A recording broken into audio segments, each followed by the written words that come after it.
Baik, terima kasih Anda masih bersama kami. Kami juga mengundang Anda penonton YouTube CNN Indonesia untuk mengajukan pertanyaan untuk narasumber yang hadir bersama kami, nanti akan dijawab gitu ya oleh narasumber. Sekarang saya kasih kesempatan ke Mas Adi Pray, belum ngobrol, belum bicara dari tadi.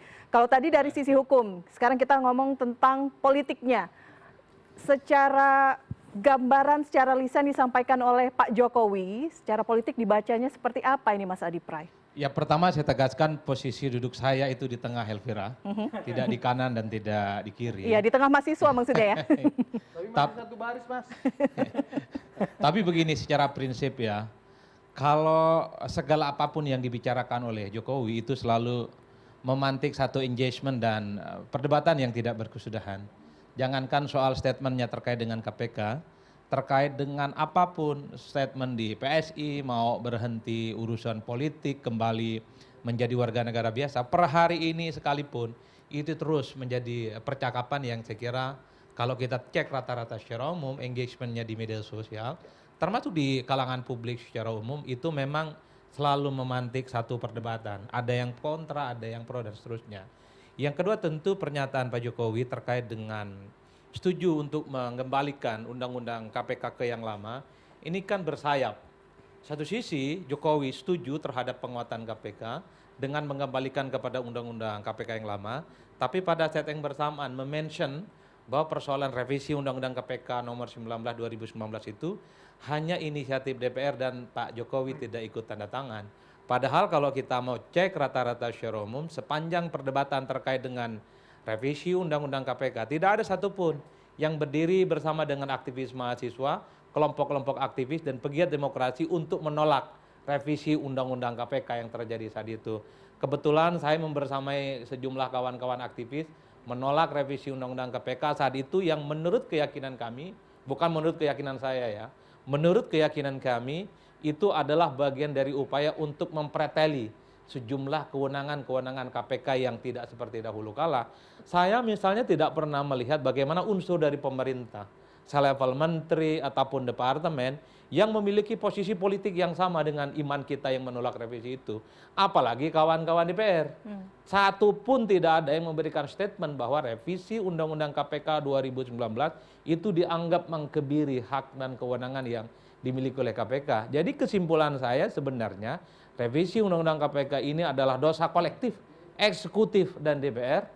Tapi statementnya Pak Jokowi itu seakan-akan ini dosa DPR loh, eksekutif tidak ikut-ikutan. Itu yang kemudian menjadi ramai. Karena yang dibayangkan publik secara umum, kalau memang revisi Undang-Undang KPK itu tidak disetujui oleh eksekutif, nggak perlu kirim menteri untuk ikut pembahasan, boikot aja. Biarkan saja DPR itu rapat, biarkan saja DPR itu voting, biarkan saja DPR itu mengesahkan seluruh undang-undang yang poin per poinnya itu kontroversial dan diprotes oleh publik.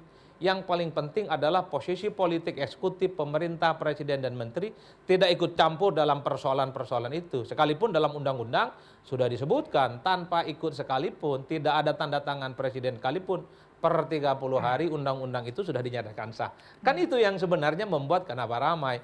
Kalau ini dosa bersama, kolektif kolegial, nggak perlu dong menganggap satu misalnya dianggap tidak berkontribusi terkait dengan revisi Undang-Undang KPK, tapi pada saat yang bersamaan menyalahkan pihak yang lain.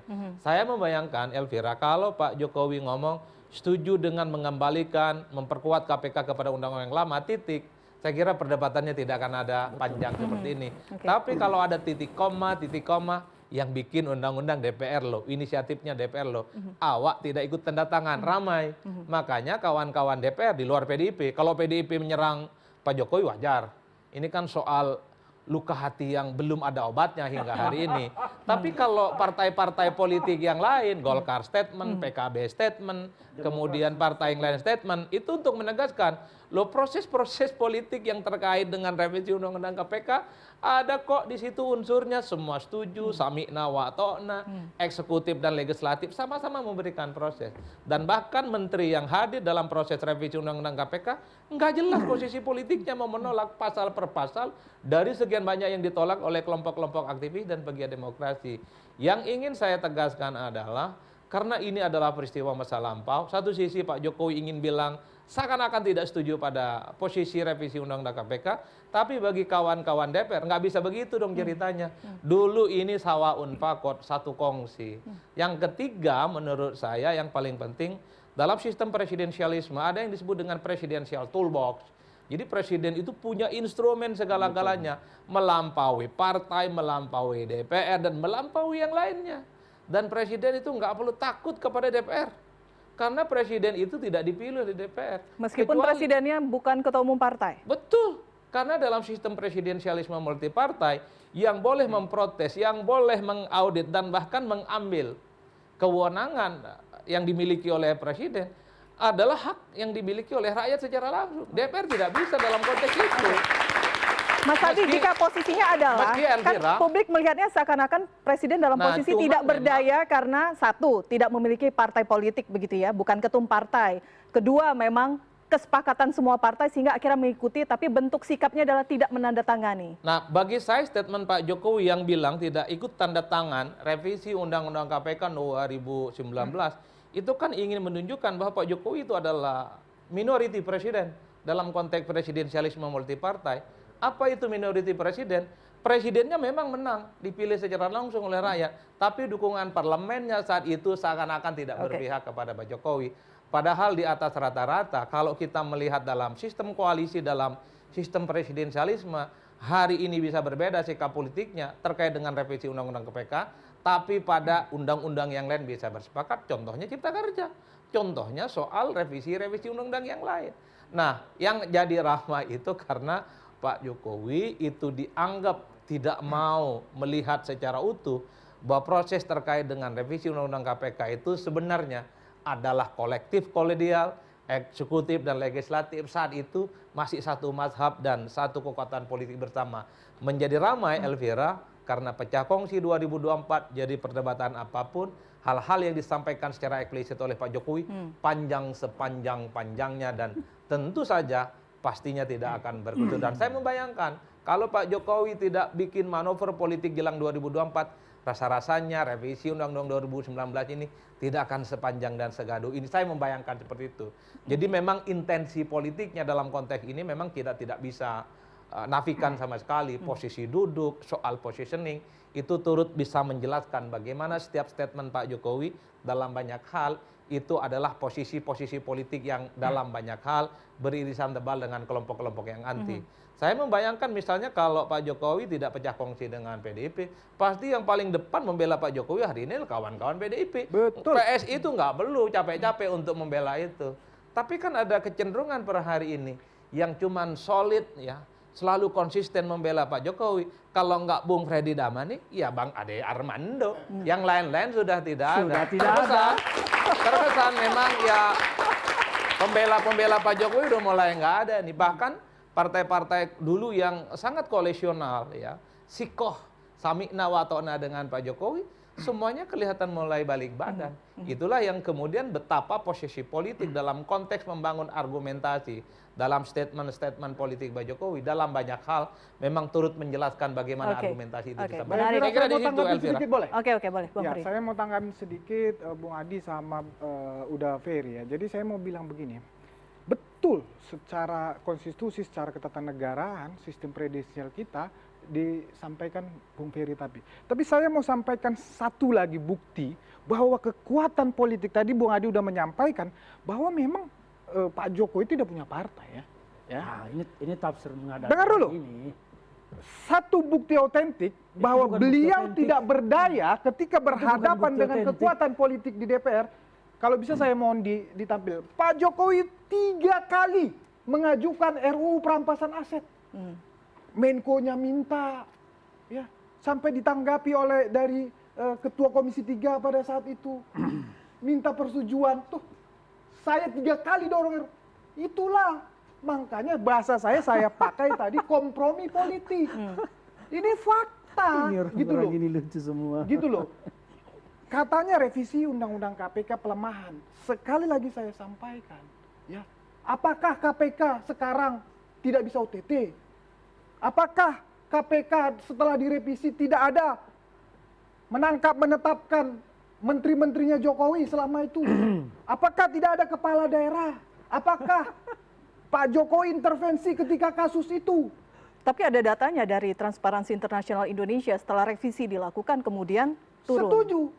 Nah, justru itu menjadi pertanyaan bagi kita. Kenapa naik lagi? Undang-undangnya masih sama. Itu loh. Jadi saya mau, ayo saya kita lihat tanggapi dong, secara saya objektif. kira ya. Kita lihat Harus secara Oke, objektif. jawab. Ini juga itu sekretaris kabinet. Ini fakta yang tidak bisa Oke. kita nafikan. Baik, Publik baik. harus melihat ini Ya, gitu ya. loh. Baik, baik. Ya, saya mau tanggapi sebelum saya menanggapi Bung Freddy, saya kembali ke Abang Ade Armando tadi soal undang-undang penyiaran. Bung Ade Armando ini menafsirkan secara sesat, keliru. Ada perbedaan yang sangat mendasar dan sangat berbeda sekali kontras antara sikap Jokowi di Undang-Undang KPK dan Bu Megawati di Undang-Undang Penyiaran. Bu Megawati pada akhirnya setelah pembahasan di DPR tidak bersetuju ketika hak investigasi jurnalis dihapus oleh DPR. Bu Mega mengatakan untuk apa ada jurnalis kalau tidak bisa investigasi? Justru Bu Megawati berniat menguatkan jurnalis. Itulah kenapa Bu Megawati tidak bersepakat waktu itu untuk menertangan. Karena beliau protes harusnya kuat. Jurnalis itu harus punya tools untuk melakukan jurnalis artinya investigasi. tidak setuju, kan? Nah, tapi perbedaannya dengan Jokowi jangan Tapi artinya disamakan. tidak setuju. Situasi politik zaman Bu Megawati bukan penguasa parlemen. Ingat sejarah. Apalagi Pak Ya, Jokowi. dengar saya bicara. Pada saat itu Bu Megawati menjadi presiden bukan sebagai penguasa Mayoritas. parlemen, ya. Beda dengan Jokowi. Jokowi itu memiliki kekuatan parlemen yang sangat kuat. Bung Adi Praitno tadi menyampaikan koalisinya Nggak yang sangat penting. kuat. Jadi banyak juga Kenapa kebijakan tidak ditandatangani? banyak juga kebijakan nanti saya jawab. Banyak kebijakan Jokowi yang tidak didukung oleh partai, termasuk tidak didukung oleh PDI Perjuangan, tetapi Jokowi nekat menjalankan. Salah satunya kereta api cepat. PDI Perjuangan tidak pernah setuju itu. Dan banyak partai tidak setuju, tapi Jokowi nekat melaksanakan. Jadi jangan disebut Jokowi itu lemah di parlemen, di parlemen tidak punya partai. Itu hanya jalur kalian untuk cuci tangan, mendiskresikan Jokowi ini seolah-olah lemah karena bukan ketua umum partai. Kalian salah. Presiden kita itu sangat kuat. Tapi memang orangnya ya begitu, ketika dia merasa ini jago main dramanya. Nah, soal menjawab kenapa tidak ditanda tangan.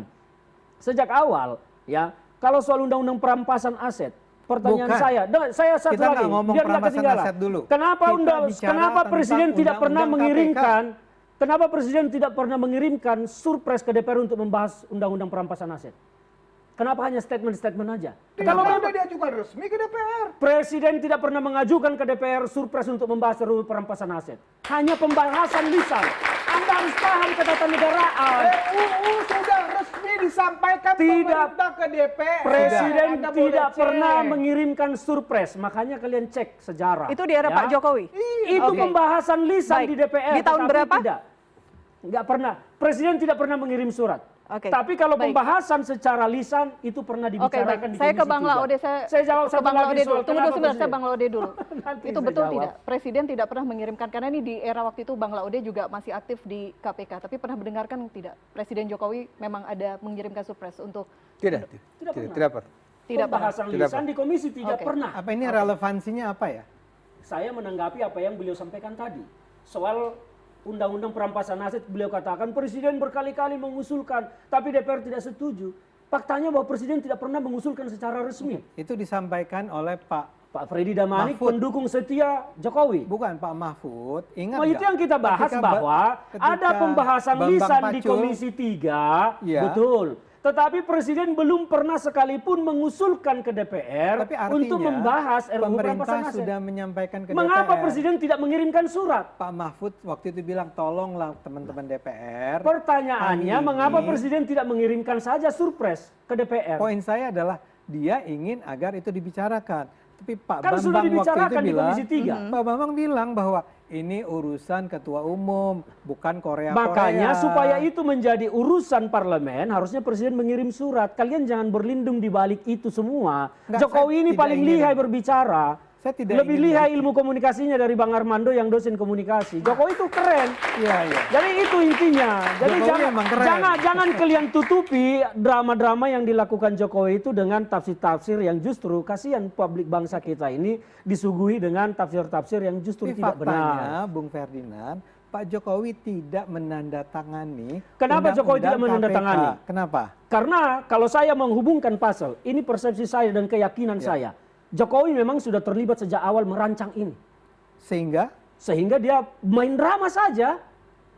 Pernyataan Hasto mengatakan bahwa sejak awal Jokowi sudah mengirimkan menteri untuk membahas ini, bahkan sampai Itu Pak bicara Yasona. soal pelumas untuk meloloskan itu. Itu Pak Yasona adalah Pak Yasona adalah menteri PDIP. di kabinetnya Jokowi. Kalau Iya. kalian bicara tentang pemerintahan, jangan bicara Yasona orang PDIP. Memang orang PDIP itu Nggak, jadi tunduknya ke siapa? saya Ke ulang presiden ya. atau Jadi ke partai? bicara Anda tuh kira-kira gini. Sejak awal sebetulnya Pak Jokowi ingin agar ada revisi Sudah. undang-undang. Sejak Pengakuan awal ya. Sekjen PDI Perjuangan Hasto Kristianto menyatakan sebelum itu dilakukan proses. Sudah. Utusan Jokowi sudah mendatangi Pak Hasto. PDI Perjuangan. Hasto yang Bicara waktu itu panjang di lebar, termasuk amnesti. bagaimana menyiapkan pelumas untuk memproses itu supaya Itu Pak Hasto lancar. bilang begitu? Oh iya, dan itu kami Oh. pegang sebagai sebuah fakta. Kebenaran. Fakta yang terjadi. Faktanya Karena itu. Hasto menyatakan dia bersumpah memegang itu. Oh, Pak Hasto bersumpah Oh iya. bahwa ini Dan terjadi. itulah pasal-pasal. Jadi kalau kalian bertanya mana buktinya, ya di pembicaraan di ruang gelap tidak akan ada pernah buktinya. Kita tanya Tapi ke Pak itu. Hasto mestinya. Videonya kan beredar. Itu adalah salah satu video yang diamankan oleh Pak Hasto dan dibawa oleh Bu Kony ke Rusia waktu itu. Dan itu kan sudah beredar di media sosial, sudah digulirkan. Dan itu pernyataan yang tidak bisa dibantah sampai sekarang. Iya, iya. Ya Jadi kan, Pak Hasto artinya kita menyatakan- menghubungkan itu bahwa memang sejak awal sebelum itu berproses di DPR, Presiden itu sudah terlibat. Jadi kalau pertanyaannya mengapa dia tidak tanda tangan, supaya perannya sebagai aktor pelemahan KPK Pura-pura, ini ya. tidak terlihat. Itu Dia pura-pura nggak tanda tangan. Itu yang kami tanggap sebagai analisis. Menjawab dari itu Bang Ade. Menjawab pertanyaan Ya, Bang Ade tadi. saya sama sekali nggak percaya dengan itu. Ya boleh tidak Apalagi percaya. lagi-lagi yang menyampaikannya Hasto, orang yang sebetulnya sudah dinyatakan bersalah kan oleh KPK ya. Itu kan bagi persepsi kalian seperti itu. Iya, Bagi maksudnya persepsi kami kan Hasto Oke, itu tunggu, Bang, dikriminalisasi. sebentar. Sudah dinyatakan Silakan. oleh pengadilan bersalah dan dia memang sangat benci sama Pak Jokowi. Tapi paling tidak menurut saya sekarang saya jadi tahu nih versinya Anda tentang apa yang terjadi, yaitu bahwa undang-undang KPK yang direvisi tersebut yang memperlemah KPK memang dari awal sudah dirancang oleh Pak Jokowi. Ya. Kenapa? Mungkin dikaitkan bahwa karena dia ingin agar anak-anaknya bisa maju sebagai calon kepala daerah atau bahkan jadi calon wakil presiden. Itu semua grand desainnya, masternya adalah Pak Jokowi. Sekarang saya baru ngerti kenapa Anda sangat percaya bahwa Pak Jokowi itu berada di belakang, bukan hanya berperan. Kalau cuma berperan Dan kan dia berperan. aktornya. Tapi aktor utama dari undang-undang KPK yang memperlemah KPK adalah Pak Jokowi. Menurut saya itu luar biasa itu. Itu Pak Hasto harus bicara di depan publik untuk menjelaskan, barangkali diundang Mbak di sini. Jadi dia disuruh jelaskan apa buktinya, bagaimana itu terjadi, disebut sejak awal tuh kapan. Karena kalau Bung Freddy tadi mengatakan dari tahun 2016, 2017 dia menolak. Ternyata versinya Pak Hasto beda sama sekali. Pak Hasto bilang bahwa 2016, 2017 Hasto ada di belakang Pak Jokowi, ada di belakang proses itu semua. Itu sebetulnya penting buat Indonesia. Saya setuju, Bung Ferdinand. Penting sekali. Oke. Mungkin Oke. saya jawab sedikit ya Oke. soal proses yang lama. Kan sebenarnya kalau kita mau merevisi undang-undang kesehatan, harusnya Menteri Kesehatan dikonsultasi gitu kan. Ya. Itu emang aneh revisi undang-undang KPK itu. Yang direvisi undang-undang KPK, pimpinan KPK tidak diinformasi sama sekali. Di-bypass oleh pemerintah. Kenapa pemerintah? Kan memang kalau KPK itu harus dari Nah, ini pemerintah. kan inisiatifnya. DPR, Pak. Saya tahu Pak, tetapi kalau begitu kan harus dikonsultasikan, tim pemerintah itu datang berkonsultasi dengan KPK. Ini tidak ada sama sekali. Kita pun tidak diundang, kita pun tidak mengetahui pasal mana yang diubah sampai saya WA Menteri Pak Yasona waktu itu. Saya bertemu, saya, Pak Agus Raharjo, Pak Pahala Nainggolan, dan Rasa Mala Aritonang pergi ke sana. Pak, kami ini nggak tahu pasal mana yang mau Kan harusnya nih pemerintah ini juga ngobrol dengan kami. Oh, nanti kalian akan diundang pada saat sidang di DPR. Kata Pak Yasona. Ya, tidak diundang juga. Ya, jadi saya mengatakan bahwa ini memang kesalahannya itu baik pemerintah, Pak Jokowi tidak boleh mengatakan bahwa saya tidak bertanggung jawab, DPR juga tidak boleh mengatakan dia tidak bertanggung jawab, karena memang Pak Jokowi tidak pernah dua-duanya. bilang dia tidak pernah bertanggung jawab. Kalimat dia sederhana. Dia ditanya oleh wartawan, kan gara-gara Pak Abraham Samad seperti Anda Iya, katakan usulan. tadi kan. Gimana Pak? Nah, Pak Jokowi itu singkat jawabannya. Ya kalau saya setuju kalau itu harus ditinjau kembali, ditarik ulang. Dia tidak mengatakan saya tidak bertanggung jawab loh. Dia cuma bilang bahwa ketika itu dia tidak menandatangani. Jadi kalau menurut dia punya niat seperti itu dari awal, dia harus sekurang-kurangnya utusan dia yang mewakili pemerintah ke DPR itu konsultasi juga dengan KPK kali. Ya, Pak Yasona. Sekali, nggak usah 5 kali gitu. Karena Pak itu kan Yasona. ada Usai jeda ya Bang ya, usai jeda kami jeda dulu, Head to Head udah Elvira akan kembali sesaat lagi.